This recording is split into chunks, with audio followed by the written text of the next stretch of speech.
Once again welcome to our academy my dear friends. आज हम लोग टेंस का पार्ट 9 लेकर आपके बीच आए हैं।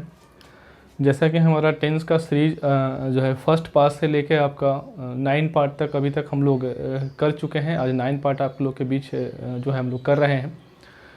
और इसमें आपको जैसा कि आप स्लोगन भी देखे होंगे, थंबनेल भी देखे होंगे, वहाँ मैंने एक चीज़ लिखा है zero to advance. Zero to advance लिखने का मतलब है कि आपको बेसिक से लेकर आपको एडवांस लेवल तक पहुँचाया गया है।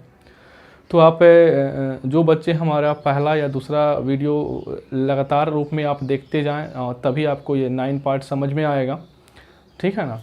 तो आइए हम लोग आगे बातों को बढ़ाते हैं। यहाँ हम लोग एक बहुत ही कन्फ्यूजिंग एरिया को डिस्कस कर रहे थे, जैसे कि some important parts regarding the tense के बारे में डिस्कस कर रहे थे। तो उसमें हम लोग सिंस के बारे में डिस्कस किए थे, एज इफ एज दो के बारे में डिस्कस किए थे, और उसका टेंस के साथ किस तरह का जो है बिहेवियर होता है उसके बारे में मैंने आपको बताया था। आज हम लोग जो है बिफोर और आफ्टर के लेकर आए हैं। बिफोर और आफ्टर का किस तरह से टेंस में होता है, इंडिकेशन होता है, आइए हम उस चीज़ को समझते हैं। जरा सा माय डियर फ्रेंड्स, ये 2 सेंटेंस मैंने लिखा है। डॉक्टर के आने से पहले रोगी मर चुका था, एक है डॉक्टर के आने के बाद रोगी मर गया। यानी कि 2 सेंटेंस है। यानी कि यहाँ पर आप देख रहे होंगे कि ये एक सेंटेंस हमारे पास ये है डॉक्टर के आने से, यहाँ डॉक्टर के आने से पहले, एक यहाँ पर देख रहे हैं रोगी मर चुका था। एक डॉक्टर का आना, एक रोगी का मरना। यहाँ भी है डॉक्टर का आना और उसके बाद रोगी का मरना। ये 2 सेंटेंस आप यहाँ पर देख रहे होंगे माय डियर फ्रेंड्स।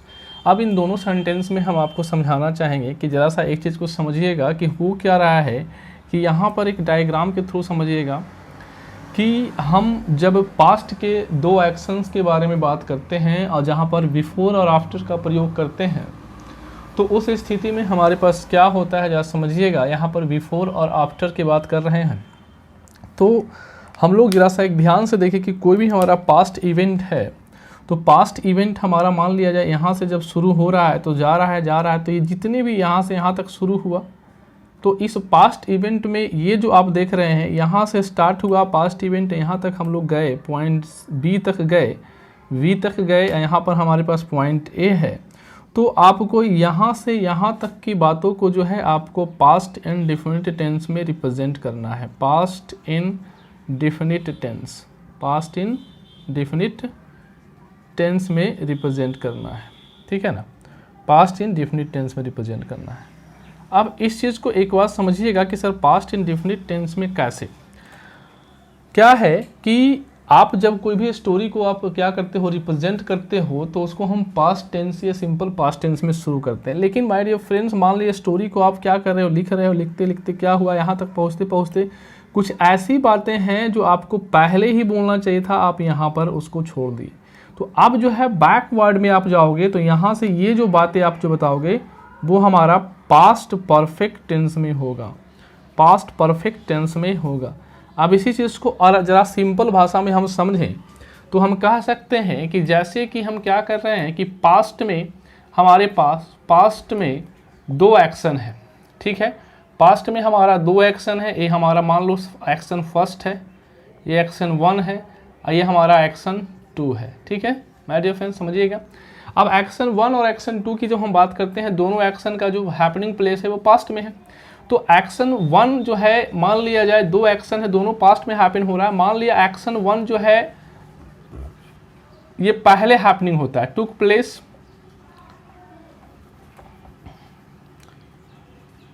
ये जो है आपका टेक प्लेस अर्लियर।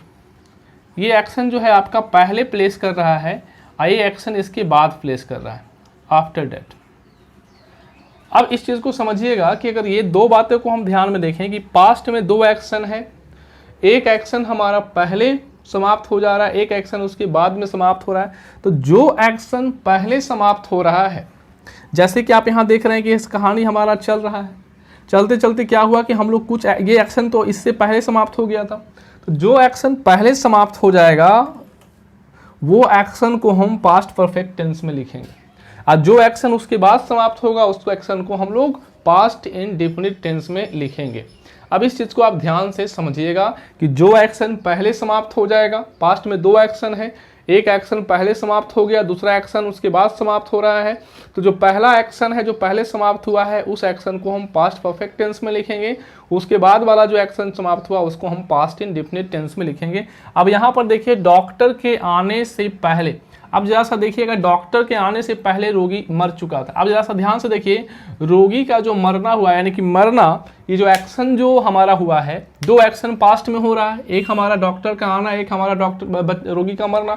यानी ये आप देख रहे हो कि ये जो मरना जो एक्शन है, ये जो एक्शन है ये हमारा एक्शन जो है ये पहले प्लेस हो चुका है, ये टुक प्लेस अर्लियर, ये पहले आपका क्या हो चुका है, प्लेस हो चुका है, और ये जो है उसके बाद प्लेस हो रहा है। तो आप अभी मैंने आपको क्या बताया कि हम लोग क्या करेंगे कि जो पहले प्लेस हुआ है उसको हम लोग लिखेंगे पास्ट परफेक्ट टेंस में, यानी कि द पेशेंट हैड डाइड। अब देखिए हमारे पास बिफोर, ये बिफोर हमारे पास एज ए कंजंक्शन यहाँ पर काम कर रहा है, ये आप ध्यान में रखिएगा।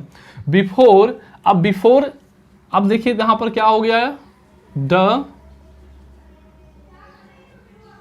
डॉक्टर केम, यानी कि जो इस चीज को हम लोग रट लेते हैं कि ये हमारा स्ट्रक्चर है और इस चीज को रटते हैं, इसके पीछे लॉजिक क्या है कि डॉक्टर का आना और पेशेंट का मरना, डॉक्टर जो है जब आया तो उससे पहले पेशेंट मर चुका था, यानी कि वो एक्शन पहले पास्ट में हो चुका था। तो जो एक्शन पहले पास्ट में हो चुका है उस एक्शन को हम लोग क्या चीज कर रहे हैं, हम लोग यहाँ पर पास्ट परफेक्ट टेंस में लिख रहे हैं, और जो उसके बाद हुआ है उसको हम लोग पास्ट इंडेफिनिट टेंस में लिख रहे हैं। अब उसी को यहाँ पर जब देखिएगा लिखा हुआ है डॉक्टर के आने के बाद रोगी मरा, यानी कि जो रोगी जो मरा, यानी कि जो मरने का जो काम हुआ इस रोगी का, पहले आपका क्या हुआ, पहले तो डॉक्टर आया ना, डॉक्टर पहले आया, यानी कि ये एक्शन जो है हमारा क्या हो चुका है, ये एक्शन जो है आपका ये टुक प्लेस हो चुका है, ये टुक प्लेस क्या हुआ है, ये अर्लियर टुक प्लेस हो चुका है।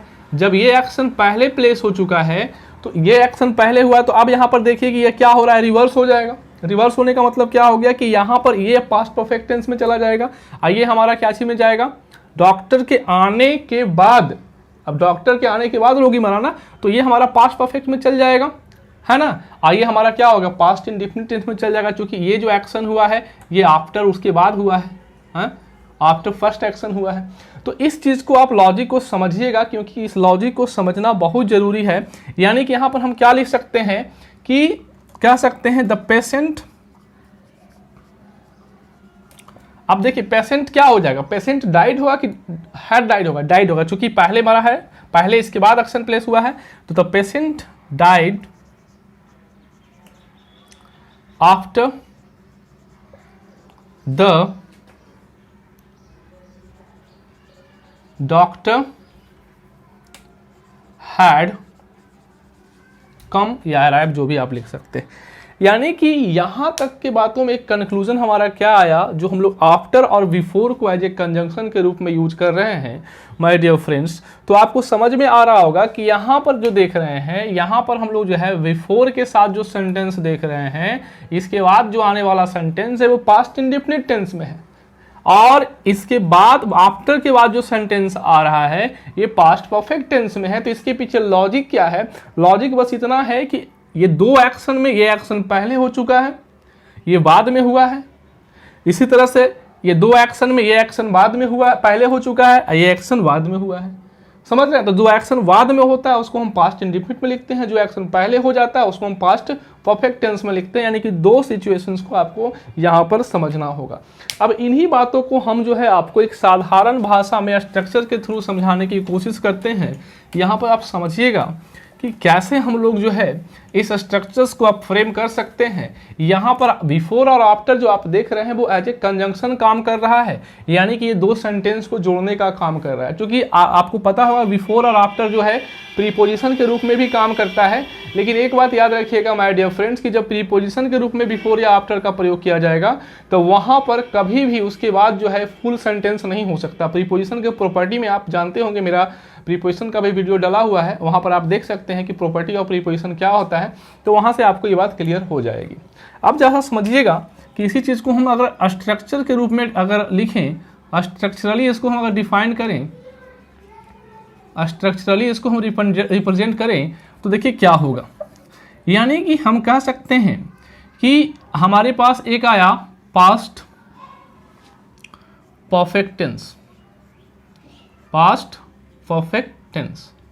जैसे आप पास्ट परफेक्ट टेंस यहाँ पर आप लिख रहे हो तो आपको एक चीज समझ में आ गया होगा कि एक्शन पहले हो चुका है और उसके बाद बिफोर, इसके बाद लिख रहे हैं आप past indefinite tense, past indefinite tense. तो आप इस चीज को आप समझ गए होंगे, रटने की जरूरत नहीं है। ये जैसे कि आप इंडिकेट क्या कर रहा है, ये आपका इंडिकेट कर रहा है यहाँ पर, ये क्या इंडिकेट कर रहा है कि जो एक्शन जो है, action took place earlier in past। और ये जो है एक्शन, ये एक्शन क्या कर रहा है, ये एक्शन यहां पर जो एक्शन है, action took place after that. After that का मतलब क्या हो गया, आफ्टर दैट माने कि फर्स्ट एक्शन को होने के बाद, यानी कि यहां पर इस चीज को आप समझना है। ये हमारा स्ट्रक्चर्स 1। इसी स्ट्रक्चर्स को आप चाहें तो आप इस तरह से भी रिप्रेजेंट करते हैं। आप चाहें तो ऐसे भी लिख सकते हैं, before plus past indefinite tense. आप पास्ट इंडेफिनिट टेंस से समझ रहे हो कि यहां पर किस चीज को रिप्रेजेंट कर रहा है। उसके बाद हमारे पास क्या हो गया, कॉमा से आप इसको लिख सकते हैं। उसके बाद क्या हो गया, past perfect tense, past perfect tense. हमारे पास इसी स्ट्रक्चर्स को रिवर्स करके आपको लिख दिए हैं, ये और में है, ये कोई न्यू स्ट्रक्चर नहीं है, इसी को हम रिवर्स करके आपको बताए हैं कि आप चाहे तो। लेकिन आप एक चीज़ आप ध्यान में रख रहे हैं कि बिफोर के साथ जो आ रहा है वो हमारा पास्ट इंडेफिनिट आ रहा है, और ये जो आप देख रहे हैं ये पास्ट परफेक्ट टेंस इसके बाद आ रहा है। अब जरा सा एक बात और समझिएगा नेक्स्ट में, कि हम लोग जब बात करते हैं आफ्टर का बात करते हैं तो क्या हो जाता है, यहां पर फिर से आता है past indefinite, past indefinite tense, past indefinite tense, तो यही चीज अप्लाई हो जाएगा। उसके बाद हम लोग आफ्टर का प्रयोग कर रहे हैं। आफ्टर के बाद यहां पर क्या लिख रहे हैं, पास्ट परफेक्ट टेंस। इसी चीज को आप ध्यान में रखिएगा, जो हम लोग रटते हैं इस चीजों को, पास्ट परफेक्ट टेंस यहाँ आफ्टर के बाद क्यों ऐसा हो रहा है कि डॉक्टर का आना, जैसे एग्जांपल में देखे थे कि डॉक्टर का आना पहले हो चुका था, उसके बाद पेशेंट डाई किया। तो जो डॉक्टर का आना हो चुका था तो डॉक्टर के आने के बाद हुआ था, यानी कि डॉक्टर का आना पहले हुआ, मरना उसके बाद में हुआ। तो उस चीज़ को यहाँ पर क्या चीज़ में हम शो कर रहे हैं, पास्ट परफेक्ट टेंस में। इसी स्ट्रक्चर्स को आप रिवर्स रूप में भी लिख सकते हैं, जैसा कि मैंने पहला आपको लिख के बताया। इसको आप लिख सकते हैं आफ्टर, उसके बाद क्या लिख सकते हैं, past perfect tense, past perfect tense. उसके बाद आप क्या लिख सकते हैं, past indefinite tense, past indefinite tense. यानी कि यहाँ तक की बातें जो हम लोग आफ्टर और जो आफ्टर और किसको लेकर हम लोग जो कंफ्यूज हो रहे थे बिफोर को लेकर, तो ये पूरी कहानी उसका यहाँ पर है। तो आप कभी भी सेंटेंस में ये जो है डायलेमा या कन्फ्यूजन नहीं पाल के रखिएगा कि हम लोग चीज़ को रटते हैं, रटने की ज़रूरत नहीं है। इसको आप आसानी के साथ यहाँ से आप समझ सकते हैं। आपको हम एग्जाम्पल के थ्रू भी इस चीज़ को बता चुके हैं, बाय स्ट्रक्चर्स के थ्रू भी बता चुके हैं। अब एक एग्जाम्पल इस पर हम ले जरा सा, तो आप समझिएगा कि अगर हम एक सेंटेंस लिख रहे हैं, इसमें आप जो है चीज़ों को कॉपी कर लीजिएगा पॉज करके वीडियो को। और पहले हम आपको बता चुके हैं कि पहले आप वीडियो को पूरा अच्छी तरह से आप देख लें, उसके बाद ही कॉपी करें। एक बार देखें, दो बार देखें, बार बार देखें, है ना। तो पूरा जितना बार आप वीडियो को देखिएगा उतना बार आपको कुछ न कुछ नया चीज़ें सीखने को मिलेगा। तो इस चीज़ को आप ध्यान में रखिएगा। अब जरा सा हम बात कर रहे हैं क्या, माय डियर फ्रेंड, समझिएगा। हम जैसे लिख रहे हैं कि एक सेंटेंस लिख रहे हैं, द पेशेंट, उसी सेंटेंस को द पेशेंट हैड डाइड, ठीक है। अभी अभी बताया आपको बिफोर द डॉक्टर अराइव्ड, या केम, कुछ भी लिख सकते हैं, उससे कोई दिक्कत नहीं है, अराइव्ड, ठीक है। अब चाहिएगा तो इसी सेंटेंस को आप क्या कर सकते हैं, रिवर्स कर सकते हैं, और करके भी लिख सकते हैं, ऐसे भी लिख सकते हैं। इसमें भी बच्चों को कन्फ्यूजन होता है। आप क्या कर सकते हैं, ऐसे लिख सकते हैं, बिफोर द डॉक्टर अराइव्ड ठीक है, comma the patient had died, एक सेंटेंस हो गया। अब हमारा वो वाला आफ्टर से एक सेंटेंस बना लें, क्या हो जाएगा, द पेशेंट डाइड। चूंकि ये क्या हुआ था, ये आपका डॉक्टर के आने के बाद हुआ था, कि आना डॉक्टर का पहले हुआ था। The patient died after the doctor arrived. ठीक है, इसी को आप चाहें तो कैसे कर सकते हैं, और करके इसको लिख सकते हैं, इस रूप में भी आप लिख सकते हैं इसको, आफ्टर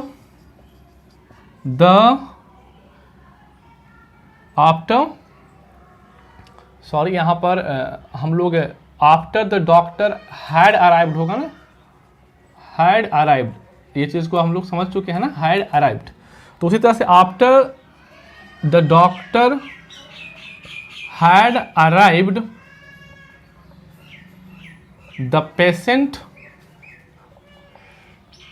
पेशेंट डाइड।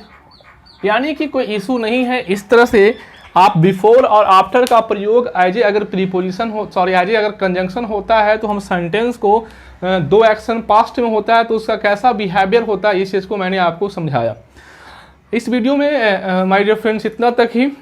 और अब हमारा लगभग टेंस समाप्त होने वाला है। बस एक और जो है हमारा कंसेप्ट आपके बीच टेंस का आएगा, क्योंकि वो टेंस का लास्ट कंसेप्ट होगा। बहुत ही इंपॉर्टेंट कंसेप्ट है, बहुत ही कन्फ्यूजिंग कंसेप्ट है, जिस पे हम लोग हमेशा विचार करते रहते हैं वाइल राइटिंग। जब भी हम लोग कोई सेंटेंस लिखते हैं तो वहाँ पर हम लोग को दिमाग में ये बात रहता है कि ये चीज़ें सही है या गलत है, कैसे हम उसको करें। तो वो एक पहलू हमारा बचा हुआ है। टेंस पार्ट 9 हमारा है, ठीक है ना। टेंस पार्ट 10 में हमारा टेंस का एंडिंग हो जाएगा। उसके बाद हम लोग नए टॉपिक पे बढ़ेंगे। आई होप कि आप लोग अच्छे होंगे। घर पे रहिए, बढ़िया से रहिए, सुरक्षित रहिए, और वीडियो को जितना ज़्यादा से ज़्यादा हो सके देखें, शेयर करें, लाइक करें, ताकि लोगों को भी मतलब कि इसका एडवांटेज मिल सकता है ना। ठीक है, धन्यवाद।